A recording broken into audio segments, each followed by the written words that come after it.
Hello, Molweni Sanu Hujambo. Welcome to Unwrap Africa. My name is Tembekile Mkhototo. On this program, every Sunday night, we focus on the latest news, trends, and successes of the African continent. Siyaqhaqha. Well, coming up in the next half an hour, President Cyril Ramaphosa has been hosting his Zimbabwean counterpart, Emmerson Mnangagwa, this week for the fourth session of the South Africa-Zimbabwe Bi-National Commission in Pretoria. We'll look at the outcomes of that. And then later, cybersecurity engineer Allan Juma will talk to us about cybersecurity trends affecting Kenya and the wider East Africa region. There's interesting data on that. So if you use a cell phone and believe you may have been the victim of a scam, some of what Allan has to say may shed light on why these scams have become perhaps more prevalent, especially on the continent. For now, though, here's a look at the question of the evening. And we want to know from you, after President Hakainde Hichilema's recent election getting a second term, do you think that the long-standing dispute over the burial of the late former President Edgar Lungu will finally come to an end? The President had accepted the last court ruling, paving the way for the family to bury Lungu. So we'll take your thoughts nonetheless.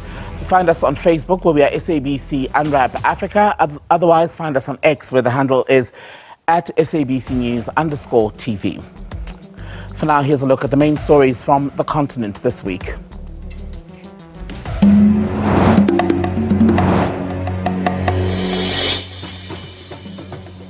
The Ebola outbreak is growing exponentially. In the last 3 months, 2,500 people have died, and half of those in the last 20 days. The United Nations says that more than 2,500 people have now died in the Democratic Republic of Congo from the Ebola outbreak. Officials say that the outbreak is rapidly spreading across an area larger than France, with aid workers also becoming infected and being killed. In Nigeria, some 50 people, mostly children, have died this week after an overloaded boat overturned in Sokoto State. Officials say the accident took place near Gorau in Goronyo local government area. Amnesty International is calling on the Zambian government to investigate the reported killing of opposition party member Mutotwe Kafwaya. The former cabinet minister was killed during a security operation in Kabolonga, that's in Lusaka, with the arrest of at least 3 other opposition members. Tanzania's High Court has ruled that opposition leader Tundu Lissu must answer to treason charges after prosecutors presented sufficient evidence to proceed with the case against him. The order against Lissu is basically to begin his defense now, allowing him to respond to the allegations and present his own evidence. Hundreds of activists and opposition supporters in Tunisia have been holding demonstrations in the capital, Tunis. They're demanding the resignation of President Kais Saied. Protesters denounced what they've called one-man rule in the country. They're also calling for the release of jailed opposition figures, activists, and even journalists. Officials in the Spanish enclave of Ceuta have now begun burying some of the scores of migrants who died in a recent mass crossing. The cemetery's acting manager has said that the plan is to bury around 70 bodies over the coming days, with 10 to 18 burials scheduled for each day.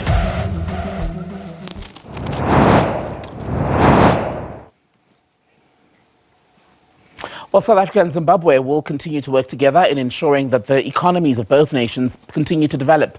Speaking during the Binational Commission held in Pretoria this week, President Cyril Ramaphosa said trade volumes between the two nations must also increase. His Zimbabwean counterpart, Emmerson Mnangagwa, has also echoed those very sentiments. Unwrap Africa's Sophie Mukwena sums up the meeting. Working side by side on the path to strengthening the economy of the region, both Zimbabwe and South Africa have much needed critical minerals. Trade relations are key for both countries. With growing production of gold, platinum and critical minerals such as lithium, which Zimbabwe has in great abundance, Zimbabwe is fast emerging as a global participant. South Africa is increasing its investment in exploration and beneficiation. We've said for many years that our minerals should be processed at home, that we should export finished products. Together, we need to put that aspiration into practice.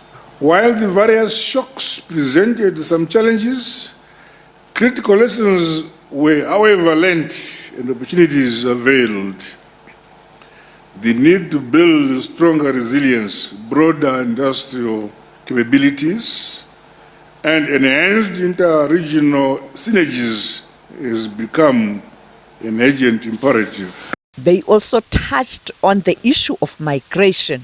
As neighbors that have so much to offer each other, it is critical, Your Excellency, that we continue our cooperation on migration and border management. To ease the movement of people, we must modernize our facilities and systems.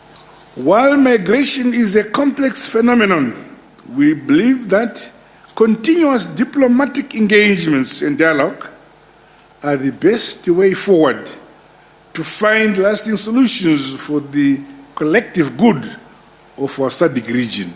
South African ministers weighed in on the deliberations. Well, I think most immediately is, of course, the issue of the repatriations that we've been dealing with.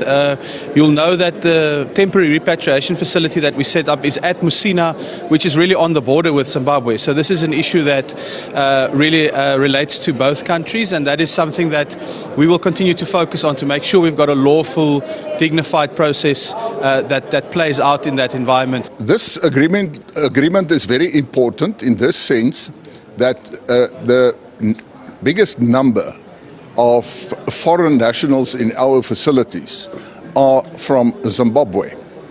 After Zimbabwe, it comes to Mozambique. We're talking about 8,200 Zimbabwean nationals who are in our facilities. With this memorandum of understanding, we can now transfer them back. Our two sisterly correctional facilities will cooperate in the field of prison services, exchange of visits, but we want to deepen it so that we can then have an agreement whereby we have exchange or transfer of prisoners from South Africa to Zimbabwe if they are Zimbabweans and vice versa. Only one thing I'm discussing with Zimbabwe is the payment of the 30% that is deducted in local currency and never given back to PGM producers. I want them to pay it back, that's all. As I speak to you now, as we stand here, Zambia has got a shortage. I just made the point, Zimbabwe has got a shortage. And there are many parts, the DRC, as part of the region, there's huge mining activity. They have a shortage, they are relying on diesel. What is stopping us? What's stopping us from moving this electricity is what we call the transmission lines, what I refer to as the regional interconnectors. We have to invest in building, if you like, the freeways that will convey these electrons. The issue around how we manage migration is of course part of the agenda, which not because of recent incidents in South Africa, but it has always been part of the agenda. Remember, in SADC, we have a protocol on the free movement of people and goods as part of the integration of the region. So that is obviously part of the conversation. Both leaders have called on the ministers and the officials to speed up the implementation of the agreements. Sophie Mkwena, SABC News, Pretoria. Let's take you back to our question this evening, and we want to know from you, following the recent election victory for Zambia's President Hakainde Hichilema, who's recently won a second term, do you think that the long-standing dispute with the family of the late former President Edgar Lungu is now officially over? They had been fighting over his burial, in fact, whether it was going to happen in South Africa or back home in Zambia. The families wished to bury him here, eventually prevailed, and we want to know what you make then of the future of that conflict based on not Lungu's election victory, but rather Hichilema's re-election. Let's see what you've had to say. One here says the burial issue has nothing to do with our president. The family has the body and can decide if they want to bury or keep it for another 5 years. Patrick Jackson says its family issues don't involve the president in this mess. He has better responsibilities to tackle and to work hard to achieve set goals, making Zambia a better home for us all with peace, unity and development. An account calling itself Zambia United says forget the burial for now. We have an election petition coming up. The matter is not over. A reference to some of the grumblings post the elections in Zambia. There is opposition unhappiness. Harrison Chunga saying that the South African Court of Appeal ruled in favor of the Lungu family. We, the Zambian people, are no longer interested in the body. The issue is now a private matter. Frank Zimba says it's a private matter as per the Supreme Court decision. The family still has the right to decide what they want with or without involving the government. And that'll do it for now. When we come back, we'll talk about cybersecurity in East Africa, an interesting report on just how at risk people in places like Kenya are to being scammed in the cyber world. We'll bring you an expert opinion when we come back.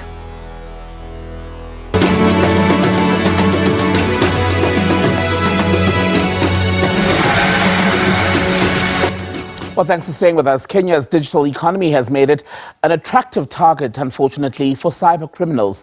That's according to the latest ESET threat report. The ESET telemetry has now revealed that cyber criminals are increasingly using established attack methods rather than relying on sophisticated new techniques. To discuss the cybersecurity trends affecting Kenya and the broader East Africa region, we have the pleasure of having Allan Juma's company. He is the lead cybersecurity engineer with ESET East Africa. Allan, a pleasure to have your time on Unwrap Africa this Sunday. First things first, give us just a sense of the main finding in this report in terms of the cyber threats facing the people of Kenya and broader East Africa. Thank you very much for having me. So basically, the threats that Kenya are facing are basically the same all over the world.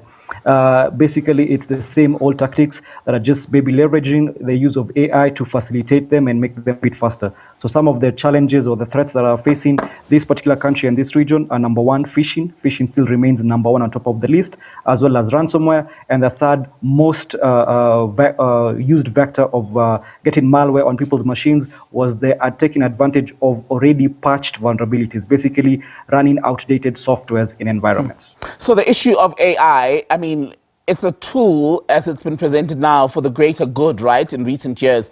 But how much more complex has it made it for the governments in countries like Kenya to be able to respond to increasing cyber insecurity, if I can phrase it in that way? So AI is both a facilitator for both the threat actors and also the good guys. For the threat actors, what basically does, it lowers the barrier for entry. So people who may not be technically skilled now use AI to assist them in areas where otherwise they will not have the technical ability. For us as defenders, it also helps us to spread our span of concentration or monitoring to help us get these threats earlier on. For the governments, we have seen an increase in governments trying to actually regulate and understand AI and harness it for the purposes and the good of the organizations and the country. However, it is still lagging behind technology advancement. What's also been frightening is the use of people's image, right? People's likeness. For example, we have colleagues here at the SABC who have had their image manipulated from previous news bulletins, and then that is used to either sell some sort of scam without their knowledge at all. And because they are trusted news faces, for instance, people who may not be as familiar with deepfakes then buy into the scams in question. And your report, in fact, has found interesting trends as relates to that in East Africa as well. Yes, AI, as I said earlier on, is actually increasing the integration of criminal activities where these guys use the large language models, also known as ChatGPT, Gemini, and the likes, to actually generate malicious code, and deepfakes and videos are accelerating this. Like you said, they're impersonating individuals with increasingly, shockingly accurate details, especially when we head towards an election year, which we are going towards here in Kenya. Uganda just came from an election year, and even South Africa is going to an election year. So you will see a lot of these deepfake videos purporting to be from legitimate sources, saying things that outside of the ordinary or extraordinary statements, but more so in the organizations, they can be used to mimic high-ranking officials, of course, with the aim of getting money from unsuspecting individuals. And on that point about money, you've mentioned it, I think, twice in this conversation. Africa has now been on this journey for at least 10 to 15 years where we're trying as a continent to lean more towards cashless financial transactions, right? So not just going to the ATM, withdrawing money, making a transaction. You're doing things on an app, instant money transfers, etc. But that too has exposed us to more vulnerability. How high is the risk, and what can be done to prevent that, to make it a safer space for us to operate? Well, for this particular question, I will refer to another report that was done by Interpol. So Interpol do a report. It's called the African Cybersecurity Threat Report. It was just recently released. And what they found out was that for SIM swap fraud, basically it is where people take over your SIM card, there was a 327% increase in 2025 as far as these attacks were concerned. Basically, you enable unauthorized access to banking and payment applications, and this accounted for around 3.8 million US dollars that was siphoned from people's wallets. So just to put it into perspectives, Kenya's GDP relies, 53% of Kenya's GDP relies on mobile money transfers. So what needs to happen is tighter regulation, both for the telcos and also for the banks, as well as user awareness. That can never stop. And what stood out for me from the Interpol Africa Cyber Threat Assessment Report of 2026 is where they talk about how artificial intelligence, for example, is now allowing 55% of reported cyber crimes across Africa. They say that has made it, these attacks rather, it's made them faster, more scalable, and increasingly difficult for victims and platforms to detect, according to that Interpol report. Does it mean then that the criminals are always going to outsmart us and outsmart government and institutions? I would say yes and no. Yes, in that there will be instances whereby the defenders are always on the front foot, but because of maybe lack of resources, lack of willpower, or lack of collaboration, at times the attackers will always be at, they'll always be a step ahead. And we see it especially on our continent, whereby legislation struggles to catch up with actual technology. So it will be instances whereby the attackers are doing quite well, but also the defenders are doing quite well. And testament to this would be in the same Interpol report, there have been instances whereby there has been cross-country collaboration, and they have been able to take down, ransomware groups. They've been able to take down individuals who are engaging in cybercrime in their thousands. So this is testament to, at times, law enforcement is at the forefront, at times we are at the back foot. It's also an indictment, am I right, on the policymakers and some of the institutions that should be leading the fight against cybercrime, because as you were telling us in your report, that the criminals aren't necessarily using new methods, they're just enhancing them slightly. So that means that the tried and tested methods of scamming us are still working, despite everyone being aware of how these crimes are being committed.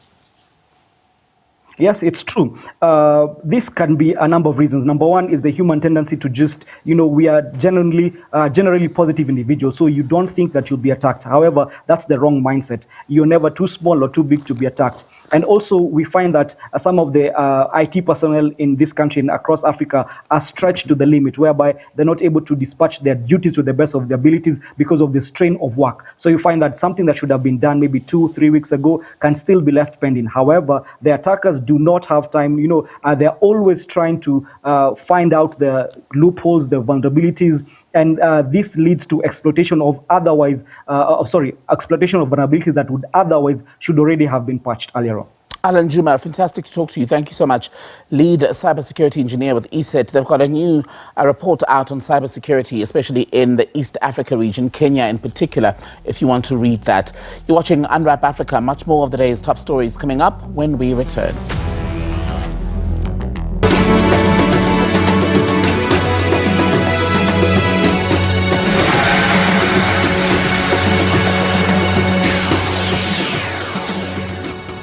More than 100 marimba players from more than 4 African countries have shared one stage at the Education Africa Marimba Festival, recently held here in Johannesburg. Unwrap Africa producers Vuiswa Sibia and Nonhlanhla Mthembu went along and sent us this report.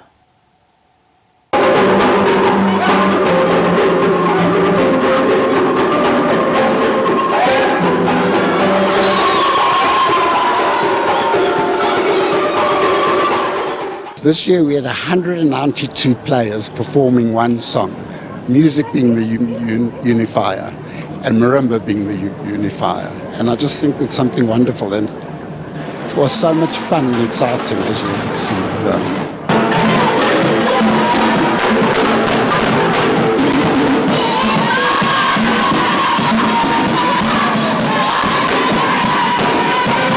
Education Africa introduced this marimba program to our school, and they took us for training where we follow a certain methodology on how we teach the kids. This festival, for me, it actually means an opportunity to showcase talent, an opportunity to network through marimba music, an African traditional instrument that is able to bring together different African nationalities, different African cultures together with one cause. Marimba is an instrument that we adopted from Zim, but we've now made it part of our own music culture, to the extent that we actually organize marimba festivals in the different part of Botswana. So it's part of our music culture.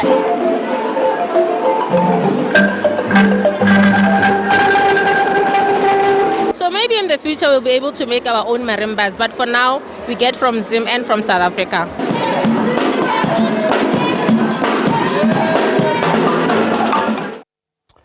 Before we go, a quick reminder of our question tonight. After President Hakainde Hichilema's re-election to a second term as president of Zambia, what do you make of the future of that long-standing dispute between his government and the family of the late former president Edgar Lungu? It was in the main about the right to bury Lungu, which we know the family finally won at the end. So we want to know where you think things are going to go now. Is it all finally said and done?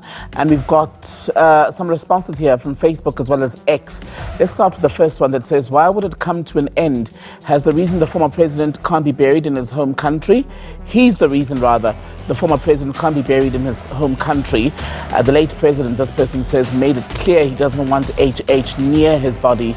Let his wish be respected. They could repatriate the body when HH, that's Hakainde Hichilema, is no longer in power. The second one that says, congratulations to President Hakainde Hichilema on his re-election, wishing him wisdom, strength and success as he leads Zambia into the next chapter. Aleph Apiri says that we have moved on as a nation. The issue now between the Lungu family and their South African lawyer, that's where the issue is, according to Piri, saying that President Ramaphosa can come in to help the Lungu family because they use the South African law to arrive at the judgment. And that's where we'll leave it from the Unwrap Africa team. We're back with you 8 p.m. next Sunday here on SABC News. I hope you've enjoyed tonight's program. We'll see you then. Bye-bye.